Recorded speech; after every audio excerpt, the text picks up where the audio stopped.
हम्पीमध्ये माझ्यासोबत पहिल्याच दिवशी असं काय घडलं याचा मी स्वप्नात पण विचार केला नव्हता.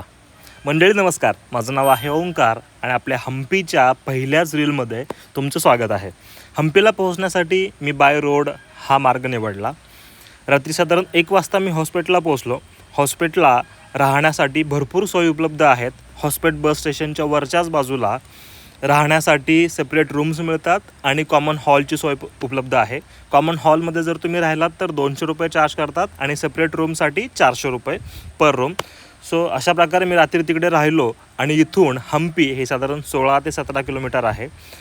जर बसने तुम्ही गेलात तर बससाठी 20 रुपये खर्च येतो आणि इथून मी बसने हम्पीला पोहोचलो. हम्पीला पोहोचल्यानंतर विरूपाक्ष मंदिरासमोरच मी एका मावशीकडनं 30 रुपयाच्या 4 इडली घेतल्या. मस्तपैकी इडली खाल्ल्या आणि त्यानंतरनं ASIची 25 रुपये तिकीट फाडून विरूपाक्ष टेम्पलमध्ये गेलो. मंदिरामध्ये दर्शन घेतलं.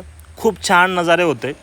नजारे पाहत होतो तेवढ्यातच एका कॉर्नरला बसलो होतो आणि एक माकड बाजूला आलं आणि त्याने माझी पर्स ओढायचा प्रयत्न केला. अर्थात मी त्याच्याकडनं माझी पर्स मागं ओढणार तेवढ्यातच त्या माकडाने जोरात माझ्या हाताला चावला आणि निघून गेला.